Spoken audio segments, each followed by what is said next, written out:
Metanoia ministries YouTube ചാനലിലേക്ക് ഏവർക്കും സ്വാഗതം. ആത്മാവിൻ്റെ പ്രവർത്തനങ്ങളെക്കുറിച്ചാണ് നമ്മൾ സംസാരിച്ചുകൊണ്ടിരിക്കുന്നത്. കഴിഞ്ഞ ദിവസം വിശ്വാസികളെ സംബന്ധിച്ചിടത്തോളം ആത്മാവ് ഏത് രീതിയിൽ പ്രവർത്തിക്കുന്നു എന്നുള്ളതിനെക്കുറിച്ച് നമ്മൾ ചിന്തിച്ചു. പാപബോധം വരുത്തുന്നു, വീണ്ടും ജനിപ്പിക്കുന്നു, അധിവസിക്കുന്ന പരിശുദ്ധാത്മാവ്. അധിവസിക്കുന്നതിൻ്റെ കാര്യം നമ്മൾ ഇൻഡ്വെല്ലിംഗ് അല്ലെങ്കിൽ ബാപ്റ്റിസം ഓഫ് ദ സ്പിരിറ്റ്, അതുപോലെ ആത്മീയമായിട്ടുള്ള സ്നാനം, അതിനെക്കുറിച്ച് നമ്മൾ ചുരുക്കമായി ചില കാര്യങ്ങളൊക്കെ പറയുകയായിരുന്നു. അതുമായിട്ട് തന്നെ തുടർന്ന് നമ്മൾ വീണ്ടും നമ്മൾ ചിന്തിക്കുകയാണ്. അതിൽ തന്നെ ചിന്തിക്കുകയാണ്, ആത്മീയ അനുഗ്രഹങ്ങളെല്ലാം ഇന്ന് റെഡിയാണ്. ശരിക്കും ദൈവത്തിൻ്റെ ആത്മീയ അനുഗ്രഹങ്ങളെല്ലാം റെഡിയാണ്. എന്നാൽ ചിലർ മാത്രമേ അതൊക്കെ അനുഭവിക്കുന്നുള്ളൂ. എല്ലാവരും അത് അനുഭവിക്കുന്നില്ല, ചിലർ മാത്രമേ അനുഭവിക്കുന്നുള്ളൂ. എഫേസ്യർ 1:3 സ്വർഗത്തിലെ സകല ആത്മീയ അനുഗ്രഹങ്ങളാൽ നിങ്ങളെ ക്രിസ്തുയേശുവിൽ അനുഗ്രഹിച്ചിരിക്കുന്നു എന്ന് പറയുന്നുണ്ട്. സ്വർഗത്തിലെ സകല ആത്മീയ അനുഗ്രഹമാണ്. Everything is prepared for us. എന്നാൽ ഒരു ശരാശരി വിശ്വാസി അതൊന്നും അനുഭവിക്കുന്നില്ല എന്നുള്ളതാണ് കാണുന്നത്. റോമർ 8-ാം 5 മുതൽ 9 വാക്യങ്ങളിൽ ജഡസ്വഭാവത്തിൻ്റെയും ആത്മാവിൻ്റെ സ്വഭാവത്തെയും കുറിച്ച് പറയുന്ന ഒരു ഭാഗമുണ്ട്. ഞാനതൊന്ന് വായിച്ച് കേൾപ്പിക്കാം. നിങ്ങൾക്കത് ക്ലിയറായിട്ടത് മനസ്സിലാവും. അത് കേൾക്കുമ്പോൾ തന്നെ. ജഡസ്വഭാവമുള്ളവർ ജഡത്തിനും ആത്മസ്വഭാവമുള്ളവർ ആത്മാവിനും ചിന്തിക്കുന്നു. ജഡത്തിൻ്റെ ചിന്ത മരണം, ആത്മാവിൻ്റെ ചിന്തയോ ജീവനും സമാധാനവും തന്നെ. ജഡത്തിൻ്റെ ചിന്ത ദൈവത്തോട് ശത്രുത്വമാകുന്നു. അത് ദൈവത്തിൻ്റെ ന്യായപ്രമാണത്തിന് കീഴ്പ്പെടുത്തുവാൻ കഴിയുന്നതുമല്ല. ജഡസ്വഭാവമുള്ളവർക്ക് ദൈവത്തെ പ്രസാദിപ്പാൻ കഴിയുകയില്ല. നിങ്ങളോ ദൈവത്തിൻ്റെ ആത്മാവ് നിങ്ങൾ വസിക്കുന്നു എന്ന് വരികിൽ ജഡസ്വഭാവമുള്ളവരല്ല, ആത്മസ്വഭാവമുള്ളവരത്രേ. ക്രിസ്തുവിൻ്റെ ആത്മാവില്ലാത്തവൻ അവനുള്ളവൻ. നമുക്കറിയാം, നമ്മുടെ ശരീരം വന്നിരുന്നത് ആദ്യ മനുഷ്യൻ ആയിട്ടുള്ള ആദമിൽ നിന്നാണ്. എന്നാൽ ആദാമിൽ നിന്ന് എൻ്റെ ശരീരം വന്നപ്പോൾ അതിനോടൊപ്പം ആഡ് ഓൺ ആയിട്ട് അതിനോടൊപ്പം തന്നെ പാപവും വന്നിരുന്നു എന്നുള്ളത്. എൻ്റെ ശരീരം ആദാമുമായിട്ട് കണക്റ്റഡാണ്. എന്നാൽ യേശുവിൽ നിന്ന്, ക്രിസ്തുവിൽ നിന്ന് വന്നിരിക്കുന്നത് എൻ്റെ ആത്മാവാണ്. എൻ്റെ ആത്മാവ് ക്രിസ്തുവിനോട് കണക്റ്റഡാണ്. അത് ഞാൻ തീരുമാനിക്കണം. I have to decide whether I have to live according to flesh or spirit. ആത്മാവിനാലാണോ ജഡത്താലാണോ ഞാൻ ജീവിക്കേണ്ടതെന്ന് ഞാൻ തന്നെ തീരുമാനിക്കണം. I have to take the decision. ജഡത്തിൽ നിന്ന് നാശം കൊയ്യും, ആത്മാവിൽ നിന്ന് നിത്യജീവനെ കൊയ്യുമെന്ന് ഗലാത്യർ 6:8 പറയുന്നു. അതുകൊണ്ട് we have to take the choice. ആ കോളിനൊരു ചോയ്സ് നമ്മളാണ് എടുക്കേണ്ടത്. ജഡം ഒരിക്കലും, നമ്മൾ നേരത്തെ വായിച്ചു, ജഡം ഒരിക്കലും ന്യായപ്രമാണത്തിന് കീഴ്പ്പെടുന്നില്ല, കീഴ്പ്പെടുവാൻ കഴിയുന്നതുമല്ല. എന്ന് പറഞ്ഞാൽ ജഡത്തിലൂടെ ആർക്കും ദൈവത്തെ പ്രസാദിപ്പാൻ കഴിയില്ല. ഫ്ലഷിനെ കുറിച്ച് നമ്മൾ പഠിച്ചപ്പോഴേ നമ്മൾ ചിന്തിച്ചാണ്, ഫ്ലഷ് ഈസ് ബോസ്റ്റ്ഫുൾ. അത് ബോസ്റ്റ് ചെയ്യുന്ന ഒന്നാണ്, നിഗളിക്കുന്ന ഒന്നാണ്. അതുകൊണ്ട് അത് പ്രകാരം ആ ബോസ്റ്റ്ഫുള്ളായിട്ടുള്ള ഫ്ലഷ് മുഖാന്തരം നമുക്ക് ദൈവത്തെ പ്രസാദിപ്പാൻ കഴിയില്ല. റോമർ 8:9 നേരത്തെ വായിച്ചാണ്, നിങ്ങളോ ദൈവത്തിൻ്റെ ആത്മാവ് നിങ്ങൾ വസിക്കുന്നു എന്ന് വരികിൽ ജഡസ്വഭാവമുള്ളവരല്ല, ആത്മസ്വഭാവമുള്ളവരത്രേ. If anyone does not have the spirit of Christ, he does not belong to him. ഈ ലോകത്തിൽ 2 തരം ആളുകളെ ഉള്ളൂ. ഒന്ന് ക്രിസ്തുവിനുള്ളവർ, 2 ക്രിസ്തുവിനില്ലാത്തവർ. അല്ല, ഇടയ്ക്കുള്ള ഒരാളില്ല. ഒന്നുകിൽ ക്രിസ്തുവിനുള്ളവർ അല്ലെങ്കിൽ ക്രിസ്തുവിനില്ലാത്തവർ. ക്രിസ്തുവിനില്ലാത്തവരാരാണ്? ക്രിസ്തുവിനില്ലാത്തവർ സാധാരണ നമ്മൾ പറഞ്ഞ പ്രാകൃത മനുഷ്യൻ എന്നൊക്കെ പറയുന്നവരാണ് ക്രിസ്തുവിനില്ലാത്തവർ. ക്രിസ്തുവിനുള്ളവർ വീണ്ടും ജനിക്കപ്പെട്ടവർ. ക്രിസ്തുവിനുള്ളവർ വിലയുള്ളവരാണ്. അവർ യേശുക്രിസ്തു രക്തം കൊടുത്ത് വിലയ്ക്ക് വാങ്ങിച്ച ജീവിതങ്ങളാണത്. അതുകൊണ്ട് യേശുക്രിസ്തുവിന് അവരെ അങ്ങനെ വെറുതെ വിടാൻ പറ്റത്തില്ല. യേശുവിൻ്റെ ആത്മാവ് അവരിലേക്ക് വന്നിട്ട് അവരിൽ വസിക്കുന്നു എന്നുള്ളതാണ്.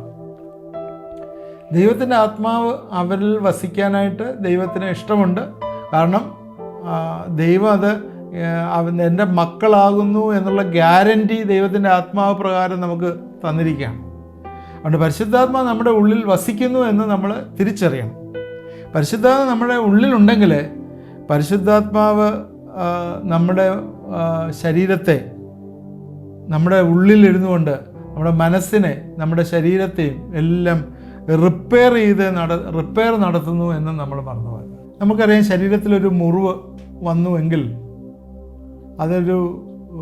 നിങ്ങളൊന്നും ചെയ്തില്ലെങ്കിൽ കൂടിയും, പ്രത്യേകിച്ച് അസുഖങ്ങളൊന്നും ഇല്ലാത്തവരാണെങ്കിൽ ഒന്നും ചെയ്തില്ലെങ്കിൽ കൂടിയും അത് ഒരു സെൽഫ് ഹീലിംഗ് പ്രോസസ്സിൽ കൂടി അത് തന്നെ മുറിവ് കരിയുന്നതായിട്ട് നമുക്ക് കാണാൻ പറ്റും. അത് ശരീരത്തിൻ്റെ ഒരു നോർമലായിട്ടുള്ളൊരു പ്രക്രിയയാണ്.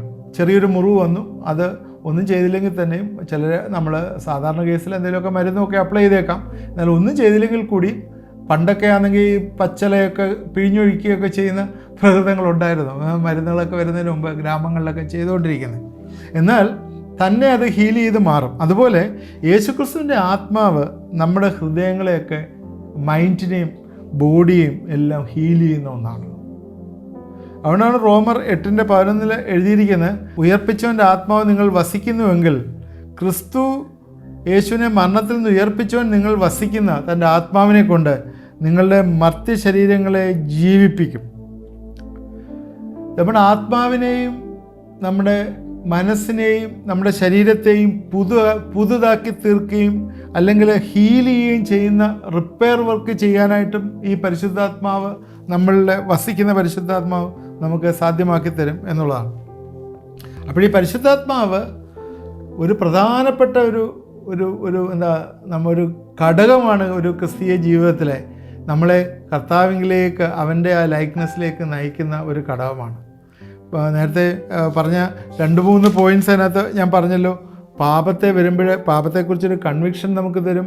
അതുപോലെ ആത്മാവിൻ്റെ സാന്നിധ്യം നമ്മൾ പലപ്പോഴും തിരിച്ചറിയാനായിട്ട് നമുക്കിടവരും.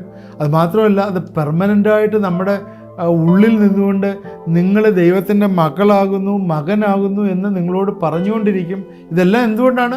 പരിശുദ്ധാത്മാവ് നിങ്ങൾ വസിക്കുന്നതുകൊണ്ടാണ് എന്നുള്ളത്. അതുകൊണ്ട് നിങ്ങൾ പരിശുദ്ധാത്മാവ് നിങ്ങൾ വസിക്കുന്ന ദൈവത്തിൻ്റെ ആലയമാകുന്നു എന്ന് മനസ്സിലാക്കണം എന്ന് കൊരിന്ത്യർക്ക് എഴുതിയ ലേഖനത്തിലെ പൗലോസ് അപ്പോസ്തലൻ പറയുന്നു. അപ്പോൾ ഈ പരിശുദ്ധാത്മാവ് നമ്മൾ വസിക്കുമ്പോൾ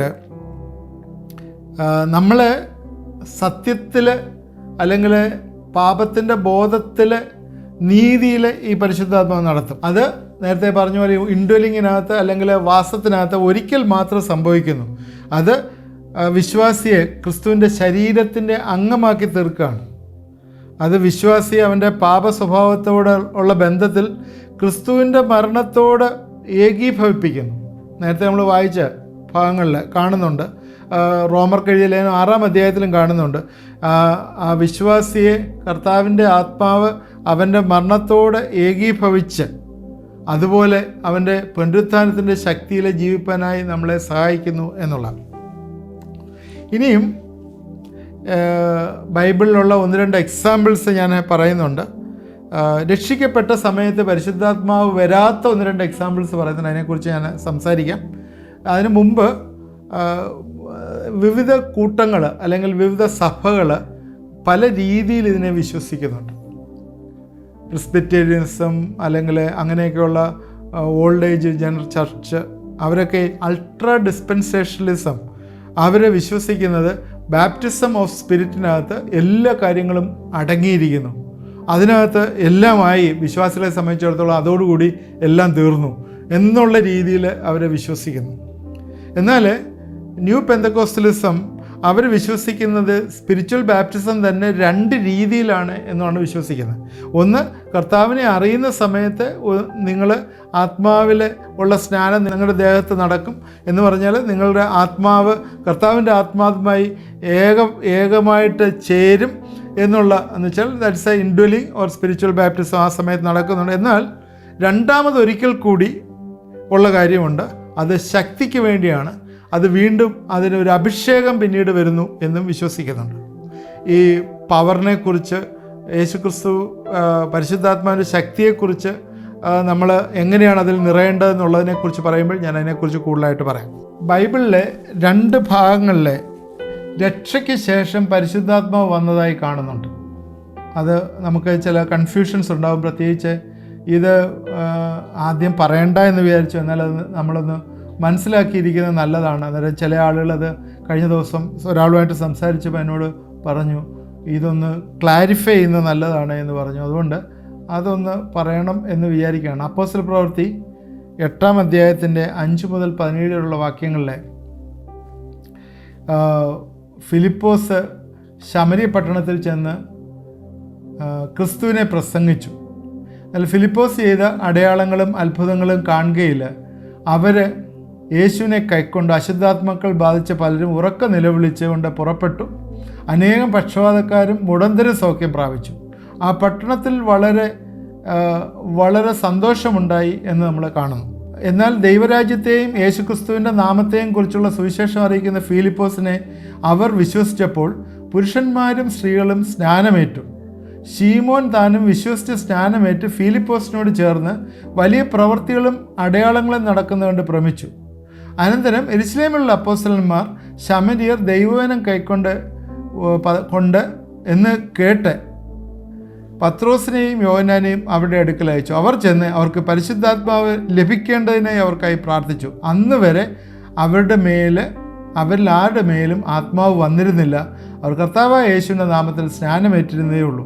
അവർ അവരുടെ മേൽ കൈവച്ചപ്പോൾ അവർക്ക് പരിശുദ്ധാത്മാവ് വന്നു. ഈ ഒരു ഭാഗത്തിൽ നമ്മൾ കാണുന്നുണ്ട്, ഫിലിപ്പോസ് അവിടെ വന്ന് പ്രസംഗിച്ച് ഒരുപാട് മിറക്കിൾസ് നടക്കുന്നുണ്ട്. അവരെല്ലാം ശമരിയക്കാരായിരുന്നു എന്നുള്ളത് നമുക്ക് മനസ്സിലാവും. നേരത്തെ യോഹന്നാൻ്റെ സുവിശേഷം 4-ാം അധ്യായത്തിൻ്റെ 9-ാം വാക്യത്തിൽ ഇപ്രാവശ്യം എഴുതിയിട്ടുണ്ട്, there is no dealing with Samaritans and Jews. അന്നേരം ജ്യൂസും ശമരിയക്കാരും തമ്മിൽ പ്രത്യേകിച്ച് ബന്ധം ഒന്നുമില്ലായിരുന്നു. എന്നാൽ അവിടെ പോയിട്ടാണ് ഫിലിപ്പോസ് പ്രസംഗിക്കുകയും അടയാളങ്ങളും അത്ഭുതങ്ങളും ഒക്കെ നടത്തി അനേകം ആളുകൾ കർത്താവിനെ അറിയുകയും അവരുടെ നാമത്തിൽ സ്നാനമേൽക്കുകയും ചെയ്തു എന്നുള്ള, കർത്താവായ യേശുക്രിസ്തുവിൻ്റെ നാമത്തിൽ സ്നാനമേറ്റു. എന്നാൽ ആരുടെയും മേലിൽ പരിശുദ്ധാത്മാവ് വന്നില്ല. എന്നാൽ അപ്പോസ്തലിക് ഡെലിഗേഷനിലെ പത്രോസ് യോഹന്നാനും അവിടെ പോയിട്ട് അവരുടെ തലയിൽ കൈവച്ച് കഴിഞ്ഞപ്പോഴാണ് പരിശുദ്ധാത്മാവ് വന്നത് എന്ന് നമ്മൾ കാണുന്നുണ്ട്. എന്നാൽ അവിടെ സംഭവിച്ചത് എന്താണ്? എന്തുകൊണ്ടാണ് കർത്താവിനെ അറിഞ്ഞപ്പോൾ പരിശുദ്ധാത്മാവ് വരാഞ്ഞത്? അതുകൊണ്ട് ചില ആളുകൾ ചിന്തിക്കുന്നത് തലയിൽ കൈവച്ചെങ്കിൽ മാത്രമേ പരിശുദ്ധാത്മാവ് വരുള്ളൂ എന്നൊക്കെ ചിന്തിക്കുന്ന ഒരു ഡോക്ട്രിൻ തന്നെ ഈ സമരിറ്റൻ ഇൻസിഡൻറ്റ് മുഖാന്തരം പുറത്തെടുത്തിട്ടുണ്ട്. ശരിക്കും അത് എന്താണ് അവിടെ സംഭവിക്കുന്നത് ചോദിച്ചാൽ, സമരിറ്റൻസ് ആദ്യമായിട്ടാണ് ഈ സുവിശേഷം ജെറുസലേമിന് പുറത്തേക്ക് പ്രസംഗിക്കുന്നത്. ആദ്യമായിട്ടാണ് യെരുശലേമിന് പുറത്തുനിന്നുള്ള കൺവേർട്സ്, ശമരിയക്കാരായിട്ടുള്ള കൺവേർട്സ് എന്ന് വെച്ചാൽ ദൈവത്തെ അറിയുന്ന അല്ലെങ്കിൽ യേശുവിനെ അറിയുന്നവർ വരുന്നത്. അവിടെ ശമരിയക്കാർ അക്സെപ്റ്റ് ചെയ്ത് എന്താണെന്ന് വെച്ചാൽ യഹൂദന്മാരുടെ ആ സുവിശേഷമാണ് അവർ അക്സെപ്റ്റ് ചെയ്തിരിക്കുന്നത്. എന്നാൽ അന്ന് വരെ ആരുടെ മേലും പരിശുദ്ധാത്മാവ് വന്നിട്ടില്ല. അവർ കർത്താവിൻ്റെ നാമത്തിൽ സ്നാനമേറ്റിരുന്നേ ഉള്ളൂ എന്നാണ് പറഞ്ഞിരിക്കുന്നത്. അന്നേരം ഇത് ശരിക്കും പിന്നീട് അവരവിടെ ചെന്ന്, ആരാണ്, പത്രോസും യോഹന്നാനും അവിടെ ചെന്ന് അവരോടത് എക്സ്പ്ലെയിൻ ചെയ്ത് അവരുടെ തലയിൽ കൈവച്ച് പ്രാർത്ഥിച്ചപ്പോഴാണ് പരിശുദ്ധാത്മാവ്. കാരണം പരിശുദ്ധാത്മാവിനെ അവർക്ക് അറിയുക പോലുമില്ല. ഈ അറിയാൻ വയ്യാത്തൊരു കാര്യം അവർക്ക് വന്നു എന്ന് പറയുന്നത് എങ്ങനെയാണ്? അതുകൊണ്ട് ഈ പരിശുദ്ധാത്മാവിനെ കൈവെപ്പോട് കൂടി മാത്രമേ പ്രാപിക്കുകയുള്ളൂ എന്നുള്ളൊരു തെറ്റായിട്ടുള്ള പഠിപ്പിക്കൽ ഇതിൽ നിന്ന് വന്നിട്ടുണ്ട്. അങ്ങനെയല്ല, ശമരിയക്കാരുടെ കേസ് ഒരു എക്സെപ്ഷണൽ കേസാണ്. അത് ശരിയായി നമ്മൾ ഇങ്ങനെ മനസ്സിലാക്കിയില്ലെങ്കിൽ ബൈബിളിലുള്ള അപ്പോസ്തലിക് ടീച്ചിങ് എല്ലാം തെറ്റാണ് എന്ന് നമ്മൾ പറയേണ്ടി വരും. അതുകൊണ്ട് അപ്പോസ്തലിക് ടീച്ചിങ് തെറ്റൊന്നുമല്ല, ഇവിടെ തെറ്റൊന്നും പറ്റിയിട്ടില്ല. അവർ വന്ന് കൈവച്ചു, പ്രാർത്ഥിച്ചു. എന്തിനാണ് പ്രാർത്ഥിച്ചതെന്ന് ചോദിച്ചാൽ നേരത്തെ ബാപ്റ്റിസം എടുത്തവരെ ശരിയായിട്ടുള്ള സുവിശേഷം മനസ്സിലാക്കിയിരുന്നില്ല എന്നുള്ളതാണ്. സമരിറ്റൻസ് അക്സെപ്റ്റഡ് ജ്യൂസ് മെസ്സേജ്, യഹൂദന്മാരുടെ മെസ്സേജാണ് അവിടെ അക്സെപ്റ്റ് ചെയ്ത് യേശുക്രിസ്തുവിൻ്റെ നാമത്തിൽ സ്നാനമേറ്റു എന്ന് മാത്രമേ ഉള്ളൂ. കർത്താവായ യേശുവിൻ്റെ നാമത്തിൽ സ്നാനമേറ്റു. എന്നാൽ ശരിയുള്ള ഫുള്ളായിട്ടുള്ള മെസ്സേജ് പിന്നീടാണ് അവർ റിസീവ് ചെയ്ത് പരിശുദ്ധാത്മാവ് അതിനുശേഷമാണ് വന്നത് എന്ന് നമ്മൾ കാണുന്നു. ഇത് ഒരു പാർട്ടാണ്. അന്നേരം അതുകൊണ്ട് നമ്മളൊരു പ്രത്യേക ഡോക്ട്രിൻ അത് വെച്ച് ഉണ്ടാക്കാനായിട്ട് നമ്മൾ ശ്രമിക്കരുത്. അതിനകത്ത് നമുക്ക് തെറ്റുപറ്റും അങ്ങനെ നമ്മൾ ചെയ്താൽ. ബൈബിളിലെ എക്സെപ്ഷണലായിട്ട് പറയുന്ന ഒരു കേസാണിത്. അതുപോലെ തന്നെ അപ്പോസ്തല പ്രവൃത്തി 19-ാം അധ്യായത്തിൻ്റെ 1 മുതലുള്ള വാക്യങ്ങളിൽ എഫെസസിൽ നടക്കുന്ന കാര്യമാണ് ഇവിടെ പറയുന്നത്.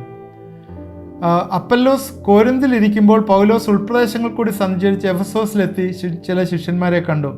നിങ്ങൾ വിശ്വസിച്ചിട്ട് പരിശുദ്ധാത്മാവിനെ പ്രാപിച്ചോ എന്ന് അവരോട് ചോദിച്ചതിന് പരിശുദ്ധാത്മാവ് ഉണ്ടെന്ന് പോലും ഞങ്ങൾ കേട്ടിട്ടില്ല എന്ന് പറഞ്ഞു. വിശ്വസിച്ചിട്ടും പരിശുദ്ധാത്മാവ് ഉണ്ടെന്ന് പോലും അറിയത്തില്ലായിരുന്നു. എന്നാൽ ഏതായിരുന്നു നിങ്ങളുടെ സ്നാനം എന്ന് ചോദിച്ചതിന് യോഹന്നാൻ്റെ സ്നാനം എന്ന് പറഞ്ഞു. യോഹന്നാൻ മാനസാന്തര സ്നാനം അത്രേ കഴിപ്പിച്ചത്. തൻ്റെ പിന്നാലെ വരുന്നതിനായി യേശുവിനെ വിശ്വസിക്കണം എന്ന് ജനത്തോട് പറഞ്ഞു. ഇത് കേട്ടാറെ അവർ കർത്താവിൻ്റെ നാമത്തിൽ സ്നാനമേറ്റു. പൗലോസ് അവരുടെ മേൽ കൈവച്ചപ്പോൾ പരിശുദ്ധാത്മാവ് അവരുടെ മേൽ വന്നു. അവർ അന്യഭാഷകൾ സംസാരിക്കുകയും പ്രവചിക്കുകയും ചെയ്തു എന്നുള്ളത് ഇവിടെ നമ്മൾ ക്ലിയർ ആയിട്ട് നമ്മൾ കാണുന്നു. അവിടെ പരിശുദ്ധാത്മാവിനെക്കുറിച്ച് അവർ കേട്ടിട്ട് പോലുമില്ല. അവർ യോഹന്നാൻ്റെ സ്നാനമാണ് ഏറ്റിരുന്നത്. യോഹന്നാൻ മാനസാന്തര സ്നാനമായിരുന്നു. പിന്നീട് അവരെന്ത് ചെയ്തു? അവർ വിശ്വസിച്ചു, അവർ സ്നാനമേറ്റു, പൗലോസ് കൈവച്ചു, പരിശുദ്ധാത്മാവ് വന്നു, അന്യഭാഷകൾ സംസാരിച്ചു. ഇവിടെ അപ്പല്ലോസിൻ്റെ ഇൻകംപ്ലീറ്റ് ടീച്ചിങ് കൊണ്ടാകാം കാര്യങ്ങൾ മനസ്സിലായിരുന്നു. അപ്പല്ലോസ് അവിടെ വന്ന് പഠിപ്പിച്ചിരുന്നു. അത് ഇൻകംപ്ലീറ്റ് അല്ലാത്തതുകൊണ്ടാണ്, അത് ഇൻകംപ്ലീറ്റ് ആയതുകൊണ്ടാകാം അവർ കാര്യങ്ങൾ മനസ്സിലാകാതിരുന്നത്. അതുകൊണ്ട് വെള്ളത്താലുള്ള സ്നാനവും കൈവയ്പും ഉണ്ടെങ്കിൽ മാത്രമേ പരിശുദ്ധാത്മാവ് വരൂ എന്നുള്ള പഠിപ്പിക്കൽ ഇതുകൊണ്ട് കൊണ്ടുവന്നു കഴിഞ്ഞാൽ അത് തെറ്റാണ്. വീണ്ടും ഞാൻ ഒന്നുകൂടെ പറയാം. വെള്ളത്താലുള്ള സ്നാനവും കൈവയ്പും ഉണ്ടെങ്കിൽ മാത്രമേ പരിശുദ്ധാത്മാവ് വരൂ എന്നുള്ള പഠിപ്പിക്കൽ തെറ്റാണ്. പിന്നെ ബൈബിളിലെ 2 എക്സെപ്ഷണൽ കേസാണ് വിശ്വസിച്ചതിന് ശേഷം പരിശുദ്ധാത്മാവ് പിന്നീട് വന്ന 2 എക്സെപ്ഷണൽ കേസ് ആദിമസഭയിലുള്ള കാര്യമാണിത് പറയുന്നത്. ഇത് ശരിക്കും ഇങ്ങനെയുള്ള ചില ഡീവിയേഷൻ കൊണ്ട് മാത്രം ഉണ്ടായതാണ്. അല്ലെങ്കിൽ ഇങ്ങനെ നമ്മളൊരു ടീച്ചിങ് കൊണ്ടുവന്നാൽ മറ്റുള്ള അപ്പോസ്റ്റൽ ടീച്ചിങ്ങൊക്കെ തെറ്റായി പോകാൻ സാധ്യതയുണ്ട്. അപ്പോഴും നമ്മൾ പഠിച്ചത് പരിശുദ്ധാത്മാവിൻ്റെ അധിവാസം എങ്ങനെയുള്ളതാണ്, അതിന് പരിശുദ്ധാത്മാവ് ഏത് രീതിയിലാണ് നമ്മൾ വസിക്കുന്നത് എന്നുള്ളതാണ് നമ്മൾ പഠിച്ചത്. അന്നേരം അതിനകത്ത് ഈ ഇൻഡ്വെല്ലിംഗ് ഓഫ് സ്പിരിറ്റ് നമ്മളിലായി കഴിയുമ്പോൾ we should have a sense of security in relation with our God. ദൈവവുമായിട്ടുള്ള ബന്ധത്തിൽ നമുക്ക് വലിയൊരു സെക്യൂരിറ്റി വരും. ഞാൻ ദൈവത്തിൻ്റെ വകയാണ്, ദൈവം എൻ്റെ വകയാണ്, ദൈവം എന്നിലും ഞാൻ ദൈവത്തിലും വസിക്കുന്നു എന്നുള്ള ഒരു സെക്യൂരിറ്റി നമുക്ക് ഈ പരിശുദ്ധാത്മൻ്റെ അധിവാസത്തിൽ നമ്മുടെ ഹൃദയങ്ങളിലേക്ക് വരും. രണ്ടാമത്, a motivation to practise the presence of God. ദൈവത്തിൻ്റെ പ്രസൻസ് പ്രാക്ടീസ് ചെയ്യാനായിട്ടുള്ള ഒരു ഉത്തേജനം നമ്മുടെ ഉള്ളിൽ നിന്ന് വരും എന്നുള്ളതാണ്. ഒന്നുകൂടെ ഞാൻ പറയാം, a motivation to practise the presence of God. മൂന്നാമത്, a sensitivity to the sins against God. ദൈവത്തിനോട് എഗൻസ്റ്റായിട്ട് അല്ലെങ്കിൽ ദൈവത്തിനെതിരായിട്ട് പാപം ചെയ്യുന്നതിന് ഒരു സെൻസിറ്റീവ്നെസ് നമ്മുടെ ഉള്ളിൽ വരും. അതായത് ഇൻഡ്വെല്ലിംഗ് ഓഫ് സ്പിരിറ്റ് ഈ 3 പ്രധാനപ്പെട്ട കാര്യങ്ങളാണ് നമുക്ക് തരുന്നത്. ഒന്ന്, security, a sense of security in our relation with God, a motivation to practise the presence of God and a sensitivity to sins against God. ഈ കാര്യങ്ങളാണ് ഇൻഡ്വെല്ലിംഗ് വഴി നമുക്ക് വരുന്നത്. ഈ ഇൻഡ്വെല്ലിങ് നമ്മൾ എല്ലാവർക്കും ഉണ്ടെന്ന് ഞാൻ വിശ്വസിക്കുന്നു. 1-2 എക്സെപ്ഷണൽ കേസ് പറഞ്ഞു, ഞാനത് നിങ്ങളെ ക്ലിയറായി കാണും എന്ന് ഞാൻ വിശ്വസിക്കുന്നു. അതൊരു നിയമമായിട്ടല്ല, ഒരു ഡീവിയേഷനായിട്ട് ബൈബിളിൽ കാണുന്നതാണ്. അതിനുശേഷം അത് തെറ്റായിട്ടുള്ള വിശ്വാസ ആചാരങ്ങൾ അല്ലെങ്കിൽ തെറ്റായിട്ട് വിശ്വസിച്ചിരുന്നത് കൊണ്ടാണ് പരിശുദ്ധാത്മാവ് അവിടെ വരാഞ്ഞ്. അല്ലാത്ത എല്ലാ സമയങ്ങളിലും വിശ്വസിക്കുമ്പോൾ തന്നെ ദൈവത്തിൻ്റെ ആത്മാവ് നമ്മുടെ ഉള്ളിൽ വന്ന് അത് പെർമനൻ്റായിട്ട് നമ്മുടെ ഉള്ളിൽ നിൽക്കും എന്നുള്ള. എൻ്റെ സമയം ഇവിടെ അവസാനിച്ചു. ഞാൻ ഇത് പ്രാർത്ഥിക്കാൻ പോവുകയാണ്. നിങ്ങളെല്ലാവരും എന്നോട് ചേർന്ന് പ്രാർത്ഥിക്കണം. തുടർന്നും ഈ ചാനൽ നിങ്ങൾ കാണുകയും സബ്സ്ക്രൈബ് ചെയ്യുകയും ചെയ്യണം. ഇത് മറ്റുള്ളവർക്ക് ഷെയർ ചെയ്ത് കൊടുക്കണം. ഇതിൽ ആത്മീയമായിട്ടുള്ള സത്യങ്ങൾ നമ്മൾ ദൈവത്തിൻ്റെ സന്നിധിയിൽ നമ്മളെ ഉയർത്തുവാനായിട്ട് ഇടവരും. അവിടെ ഓരോ പടി ദൈവത്തിൻ്റെ പ്രസൻസിൽ വളരുവാനായിട്ട് ഈ ആത്മീയ സത്യങ്ങൾ നമ്മളെ സഹായിക്കും. നമുക്ക് പ്രാർത്ഥിക്കാം. ദൈവമായ കർത്താവേ, എന്നോട് ചേർന്ന് പ്രാർത്ഥിക്കുന്ന എല്ലാവരെയും നീ അനുഗ്രഹിക്കണമേ എന്ന് പ്രാർത്ഥിക്കുന്നു. ഇത് കണ്ടുകൊണ്ടിരിക്കുന്ന എല്ലാവരെയും നീ അനുഗ്രഹിക്കണമേ. ദൈവമേ, ദൈവത്തിൻ്റെ ആത്മാവ് ആഴങ്ങളിലേക്ക് അവിടെ ഹൃദയങ്ങളിലേക്ക് ചെല്ലട്ടെ എന്ന് പ്രാർത്ഥിക്കുന്നു. വലിയ രൂപാന്തരം എല്ലാ രീതിയിലും വരട്ടെ എന്ന് പ്രാർത്ഥിക്കുന്നു. യേശു ക്രിസ്തുവിൻ്റെ മകനാകുന്നു മകളാകുന്നുള്ള വലിയൊരു സെൻസ് ഓഫ് സെക്യൂരിറ്റി അവിടെ ഹൃദയങ്ങളിലേക്ക് വരട്ടെ എന്ന് പ്രാർത്ഥിക്കുന്നു. ദൈവത്തിൻ്റെ പ്രസൻസ് ഫീൽ ചെയ്യുവാനുള്ളൊരു മോട്ടിവേഷനായിട്ട് ഇത് തീരട്ടെ എന്ന് ഞങ്ങളെ പ്രാർത്ഥിക്കുന്നു. കർത്താവേ, കൂടുതലായിട്ട് പാപങ്ങളെക്കുറിച്ചുള്ള വലിയൊരു സെൻസിറ്റീവ്നെസ് ഈ ദിവസങ്ങളിൽ അവിടെ ഹൃദയങ്ങളിലേക്ക് കൊടുക്കട്ടെ എന്ന് പ്രാർത്ഥിക്കുന്നു. രോഗികളായിരിക്കുന്നവർ ഉണ്ടെങ്കിൽ, ചില അഡിക്ഷൻസിലായിരിക്കുന്നവരെ ഞാൻ ഈ തരുണത്തിൽ ഓർത്ത് പ്രാർത്ഥിക്കുന്നു. പ്രത്യേകിച്ച് അവരുടെ ലൈഫിലുള്ള ചില അഡിക്ഷൻസ്, ചില ദുർമാർഗങ്ങളെ വിട്ടുപോകാതെ പിന്തുടർന്നിരിക്കുന്നു. ദൈവത്തിൻ്റെ കൽപ്പനകൾ പ്രമാണിക്കുകയും ദൈവത്തിൻ്റെ വഴികളിലായിട്ടും വീണ്ടും ആ പഴയ മാർഗങ്ങൾ, ആ വൈസസിൽ നിന്ന് വിടാതിരിക്കുന്ന ചില വ്യക്തിത്വം ഇത് കാണുന്നു. പ്രത്യേകിച്ച് മദ്യപാനത്തിന് അടിമയായിട്ടുള്ള ചില വ്യക്തിത്വങ്ങൾ ഇത് വാച്ച് ചെയ്യുന്നു. ഇന്ന് രാത്രികാലം യേശുവിൻ്റെ ആത്മാവ് അവരുടെ ജീവിതത്തിൽ ഹേമിക്കുകയാണ്. ഇത് റിലീസ് ചെയ്യപ്പെടട്ടെ എന്ന് യേശുവിൻ്റെ നാമത്തിൽ ഡിക്ലെയർ ചെയ്ത് പ്രാർത്ഥിക്കുന്നു. കർത്താവേ, മദ്യത്തോടുള്ള അഭിരുചി മാറിക്കൊണ്ട് അതിനോട് വൈരാഗ്യവും വിരോധവും അൺടേസ്റ്റും ഈ ദിവസങ്ങളിൽ വന്നു ചേരട്ടെ എന്ന് പ്രാർത്ഥിക്കുന്നു. വലിയൊരു റിലീസ് യേശുവിൻ്റെ നാമത്തിൽ ഡിക്ലെയർ ചെയ്ത് പ്രാർത്ഥിക്കുകയാണ്. അത് മുഖാന്തരം ഉണ്ടായുള്ള ദുരിതങ്ങൾ അനുഭവിക്കുന്നവരുണ്ടല്ലോ കർത്താവേ, ഭവനത്തിലുള്ള ദുരിതം, ഫൈനാൻഷ്യലായിട്ടുള്ള ബ്രേക്ക് ഡൗൺ, കർത്താവ് യേശുവിൻ്റെ നാമത്തിൽ അതിൽ നിന്നെല്ലാമുള്ള വിടുതൽ ഈ രാത്രികാലം ഞങ്ങളെ നിൻ്റെ സന്നിധിയിലേക്ക് ക്ലെയിം ചെയ്ത് പ്രാർത്ഥിക്കുകയാണ്. ദൈവമേ, നീ വലിയൊരു അനുഗ്രഹം, നന്മ കൊടുക്കണം കർത്താവേ. ആ ഒരു ഡിറ്റർമിനേഷൻ പവർ നീ കൊടുക്കണമേ എന്ന് പ്രാർത്ഥിക്കുന്നു. പാപങ്ങളാണല്ലോ ഞങ്ങളുടെ ഡിറ്റർമിനേഷൻ പവർ നഷ്ടപ്പെടുത്തി കളയുന്നത്. കർത്താവേ, ആ അവിശ്വാസമാണല്ലോ ഞങ്ങളുടെ ഡിറ്റർമിനേഷൻ പവർ നഷ്ടപ്പെടുത്തി കളയുന്നത്. യേശുവിൻ്റെ നാമത്തിൽ ആ പാപവും അവിശ്വാസവും ഒക്കെ എന്നേക്കുമായിട്ട് വിട്ടുപോകട്ടെ എന്ന് പ്രാർത്ഥിക്കുന്നു. നീ പ്രാർത്ഥന കേട്ടോർത്ത് സ്തോത്രം. യേശു ക്രിസ്തുവിൻ്റെ നാമത്തിൽ പ്രാർത്ഥിക്കുന്നു, കേൾക്കുമാറാകണമേ. ആമേൻ. വാട്സാപ്പ് നമ്പറിൽ എന്തെങ്കിലും ഒക്കെ നിങ്ങൾക്ക് ഇതിന് പ്രയോജനം കിട്ടിയിട്ടുണ്ടെങ്കിൽ ദയവായിട്ട് നിങ്ങളത് അറിയിക്കുമെങ്കിൽ ഞങ്ങൾക്ക് സ്തുതിക്കാനായിട്ടുള്ള ഒരവസരമുണ്ട്. അതുപോലെ പ്രയർ റിക്വസ്റ്റ് ഉണ്ടെങ്കിൽ വാട്സാപ്പ് നമ്പറിൽ കൂടി നിങ്ങൾ അറിയിക്കണമേ. ഇത് നിങ്ങൾ ലൈക്ക് ചെയ്യുകയും ഷെയർ ചെയ്യുകയും ചെയ്യണം. നിങ്ങളുടെ ഫ്രണ്ട്സിന് ഇത് അയച്ചു കൊടുക്കണം. ദൈവം നമ്മളെല്ലാവരെയും അനുഗ്രഹിക്കുമാറാകട്ടെ.